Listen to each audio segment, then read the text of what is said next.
Stuart Armour on Reclaimed Radio. Now, it is coming up to award season here in the world. Well, everywhere really. And there is only one person I would love to get on and speak award ceremony with. He is my friend. He's also your friend. He is a freelance broadcast journalist. Entertainment journalist, I should add. It is only... Entertainment broadcast journalist. There we go. I've been corrected already. It is the fabulous... It's Josh from Josh. How are you? Hello, Stuart. So good to be on with you. Honestly, yes. I've been so excited for this whole year since the show launched. I'm loving this. I'm loving your setup. No, I'm so excited to be here.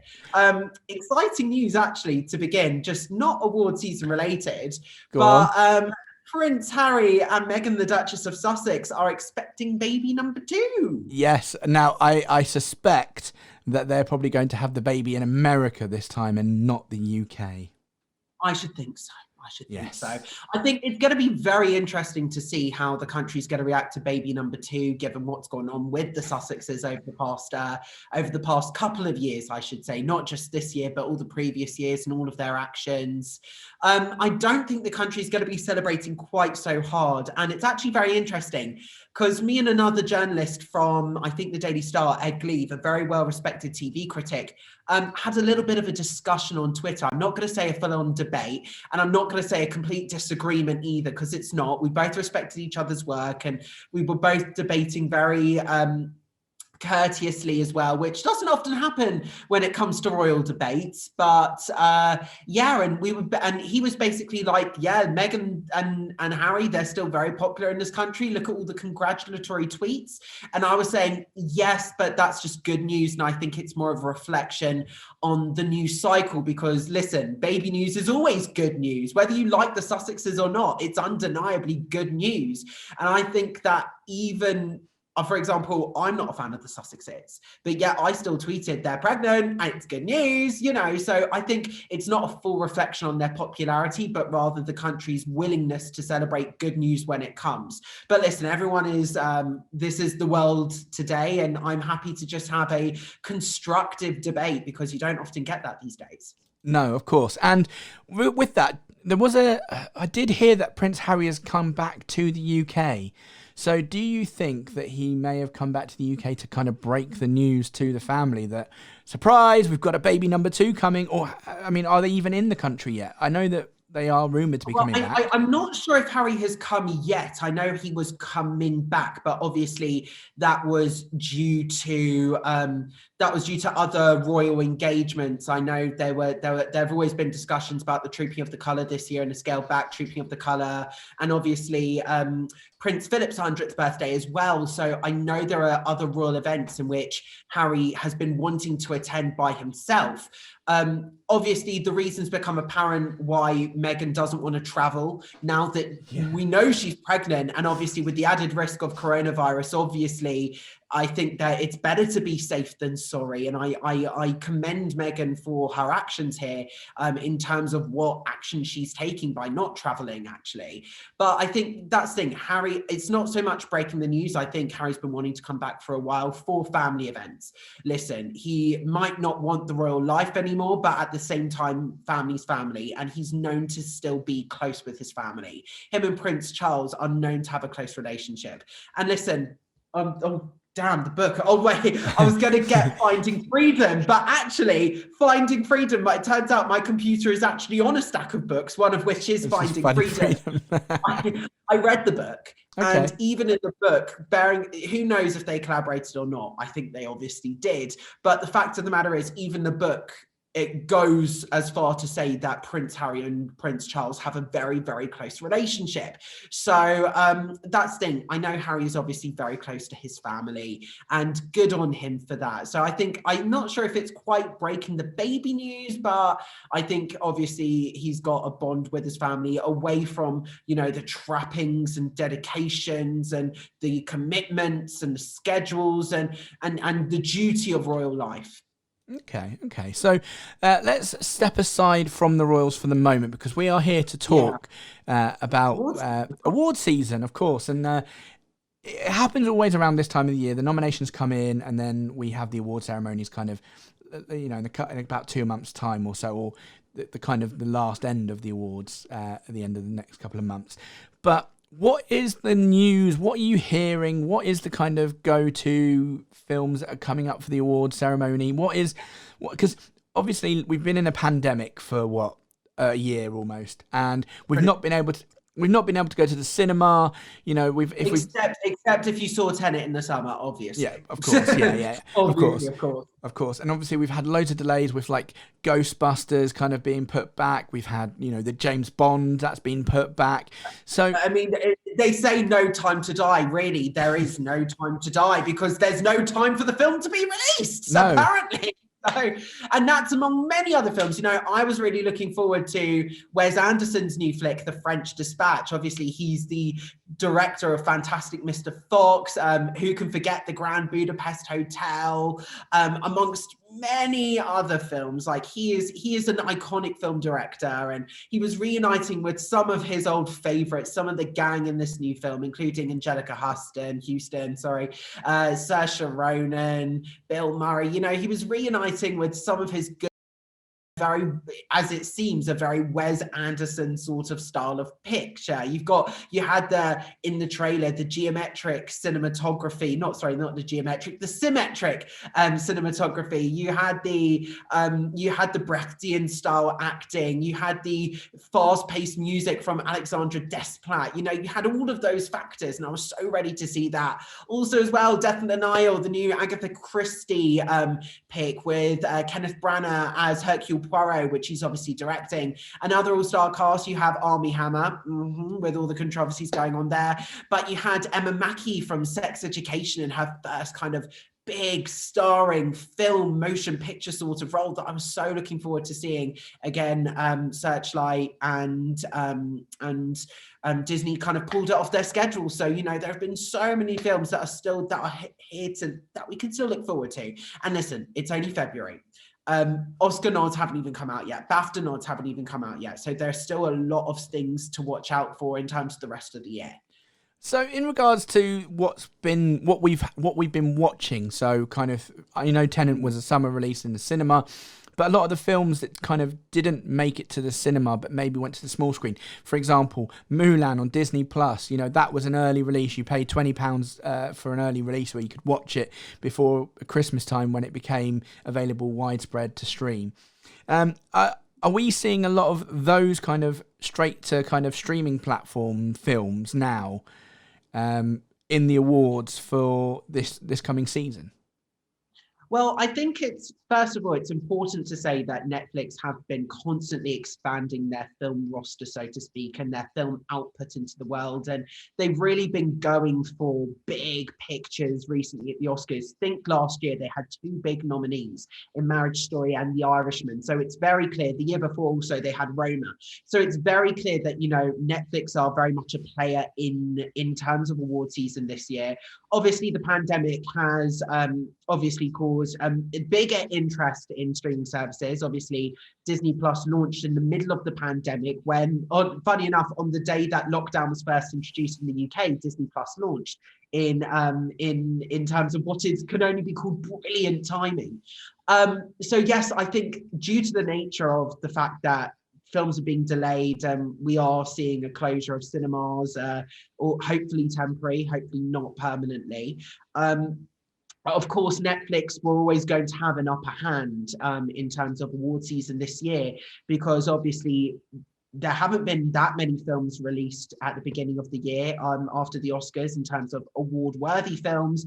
And then obviously the pandemic hit, so we had a whole roster of films being delayed. So I think Netflix have really taken advantage of that they've been the one kind of platform that has been able to bring out their award movies on schedule. But what's very interesting as well is this year, The Trial of the Chicago 7. That's a film that has received a lot of critical acclaim, and I'll go into that in a bit. And that's very much, I would think, is going to be a big picture nominee. although it was released on Netflix, interestingly enough, it was actually a Paramount picture. It wasn't a picture that was originally commissioned by Netflix. Netflix simply bought the distribution rights when the pandemic hit, and therefore they were allowed to release the movie. So even though if that does win awards, Netflix will no doubtably take the glory from that, it isn't strictly speaking a Netflix sort of film. Let's say like Pieces of a Woman, which stars Vanessa Kirby, or something like The Dig with Carey Mulligan and Ralph Fiennes, or Rebecca with Lily James, Armie Hammer, and Dame Kristen Scott Thomas.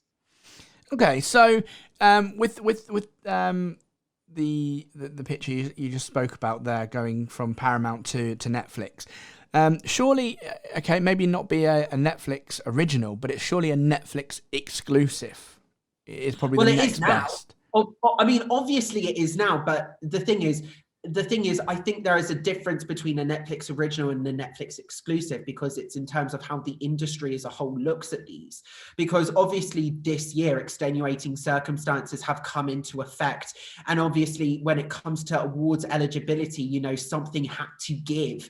And the Academy obviously allowed streaming films that have been put on a streaming service without necessarily a cinema showing, because that's been the rules beforehand. A film had to be shown in a cinema and had to be at least given a limited theatrical release before it went on to a streaming service. I think, yes, that is important to see.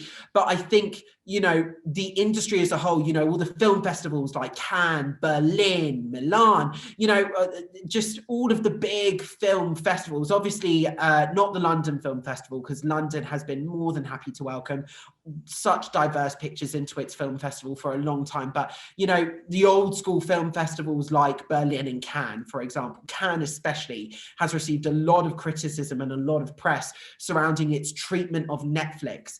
And they will look at a film like Trial of the Chicago 7 and go, yeah, but this isn't a Netflix original. You know, this is a film that had to be shown due to extenuating circumstances, you know. So this is more, it's going to be very interesting to see the future of the whole industry going forward, because there's loads of different dynamics at play, COVID being one of them. And the fact is, studios have had to completely rethink their strategy. And you mentioned Mulan, and I'll go into Mulan as well, because I think Mulan was flawed in the way that Disney tried to release it. Because when you're already paying a premium for a streaming service, like you're already paying what, £5-6 a month for Disney Plus, right? You're not going to want to pay an extra amount of money just to rent a film for a day. And especially if you're charging 15-20 quid for that film just to rent it, bearing in mind, you know, it will also be on Disney Plus in a couple of months for free, you're not going to want to pay that extra money. So therefore, I think that's why there is also, again, this argument about streaming services and films coming onto streaming services and how effective they are actually in terms of the business plan. And I think that's why cinemas are still going to be so important. You know, another radio presenter friend of mine, and actually yours, Stuart, I know you know this person well, Kevin O'Sullivan, you know, we had a discussion and behind the scenes on another station in which, you know, we both work as freelancers, obviously that's what we do. And he was like, oh, you know, cinemas, this old fashioned business model, you know, streaming services of the future. But I don't necessarily agree with that, because of what I just said. You know, if you're paying a premium, you know, you're relying on clicks, you're relying on effectively a certain number of people seeing that film. Otherwise, it's going to be a complete waste of money, because people aren't going to pay a premium to see a film that might be released on that same streaming service a few months down the line. So therefore, in order to get the money back, studios can't just simply sell their stuff to streaming services, because streaming services might not also pay what the studios made for those films.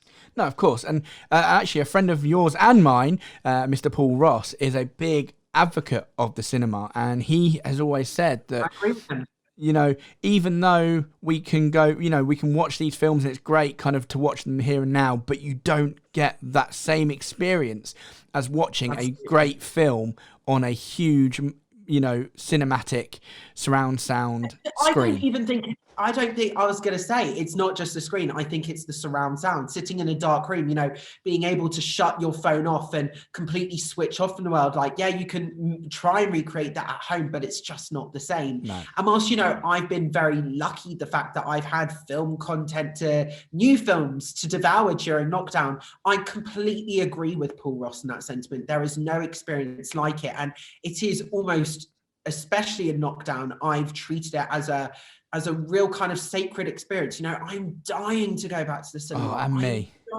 I am dying to see, even if it's a film I've seen before. I remember when you were doing those offers to see all those old films, I was absolutely delighted to buy a ticket and go and see The Hunger Games in the cinema, purely because I love that cinema experience of seeing The Hunger Games first round. And I know, listen, I can watch the film at home, but having a cinema experience, I'm not sure, actually thinking about it, when am I going to have that again? A cinema experience of that film, it seems too good to pass up. And I was buying tickets. Yeah, they were cheap, but I was buying tickets for actually the experience of going to see these films in these cinemas, despite having the DVDs at home, just because I love that cinema experience. Of course.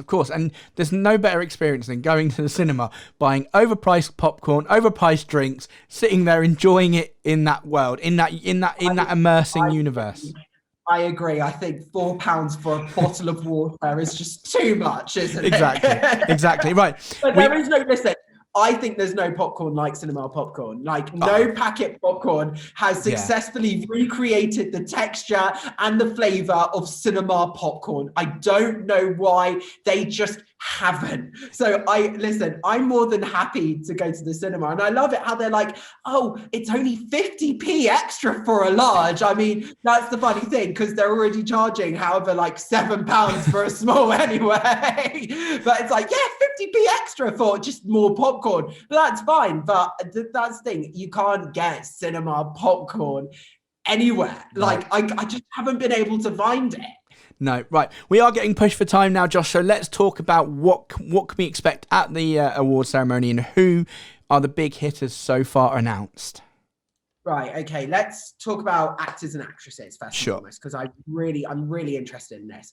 So in terms of, we've had 3 awards been announced so far. In terms of nominations, obviously nothing's been announced. We have the Screen Actors Guild Awards, the Critics' Choice, and the Golden Globes. We are still yet to see the BAFTA Awards, and we are still yet to see the Academy Award nominations come in. So it's still a bit too early, but we're kind of getting a sense of who is very much up there. And in terms of kind of who's been nominated for multiple awards, so to speak. So in terms of actor, in terms of leading actor, so far the 4 front runners, I would say so far, bearing in mind there's 5 and a couple of people have received, 2 nominations here and there. But I think the 4 front runners are going to be Riz Ahmed for Sound of Metal, Chadwick Boseman in Ma Rainey's Black Bottom, obviously a posthumous nomination, and he is currently the odds-on favourite to win this. You've also got Anthony Hopkins up there with The Father. I will go into Olivia Colman in that movie in a bit. You've got Gary Oldman in Mank as well, and you've got Stephen Yeun in Minari as well. So, and he's been nominated for 2. He's been nominated for a Critics' Choice and a Screen Actors Guild, not so much a Golden Globe. Now, Golden Globe Awards, you've also got people like Tom Hanks, who have been nominated. He's been nominated for a Critics' Choice Award for News of the World. I think, listen, he's always an Academy favourite. He's going to be up there. That's the thing. You've got even Sacha Baron Cohen's been nominated for Borat. Again, an outside choice, but I wouldn't put it past the Academy. Also, Lin-Manuel Miranda in Hamilton. That's a very interesting choice. That was nominated for the Golden Globes. It's very important to say that the Golden Globes nominate 5, in terms of actors and actresses, they have 2 different categories, musical and comedy and drama. So in terms of the leading actress categories, not so much the supporting actor and actress, because they only get 5 nods each of the Golden Globes. But in terms of the leading actors, you do get double the amount of nominations. So we do kind of see the crop, and we get an early idea of the crop. I think Chadwick Boseman at the moment is currently the odds-on favourite. Very interesting, though. James Corden got a nod for his role in The Prom at the Golden Globes. And I just thought, what? What? No. because his performance, I got to tell you, it was a parody. His performance in that movie was just so kind of, he sucked the air out of every scene he was in. Andrew Reynolds did a far better job in that movie than James Corden did. Okay. What about Best Pictures? Are we seeing anything up for Best Pictures on any of them yet? What's leading the way? Yes, we are. So in terms of the Critics' Choice, we got Da 5 Bloods, we've got Ma Rainey's Black Bottom, we've got Mank, we've got Minari, we've got News of the World, we've got Nomadland, we've got One Night in Miami, we've got Promising Young Woman, we've got Sounds of Metal, we've got Trial of the Chicago 7. Then in terms of the Golden Globe Awards, again, you've got Mank, you've got Nomadland, Promising Young Woman, Trial of the Chicago 7, Mank, as I said, no Da 5 Bloods as well. I mean, in terms of Best Picture as well for Golden Globes, you've got Borat in there, you've got Hamilton in there, you've got music in there, and you've got The Prom, which is very interesting. Music's received a lot of controversy over its depiction of an autistic character by Maddie Ziegler. Obviously, that's the film helmed by Sia, so it's very interesting. But I think the 5 to watch out for are going to be, from what the Golden Globes are saying, The Father's up there, even though it hasn't been nominated in the Best Picture in terms of Critics' Choice. I think it's still going to be up there. You know, I think, again, the 4 big frontrunners at the moment who are receiving all the nods kind of across award seasons at the moment, is Mank, Nomadland, Promising Young Woman, and Trial of the Chicago 7. Those are, I think, the 4 kind of big runners and riders. What I do want to talk about, actually, though, is I want to talk about the supporting actress race, because let's be honest, we were all hooked in 2019 when Glenn Close and Olivia Colman fought it out for Best Actress.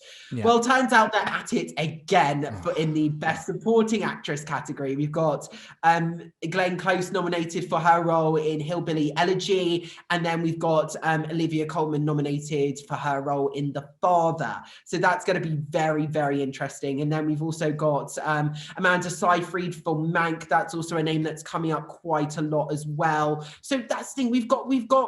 There's going to be. You're going to see a lot of the same kind of names coming up again and again and again. But I think Amanda Seyfried, Olivia Colman, Glenn Close, and maybe even Ellen Bernstein for Pieces of a Woman.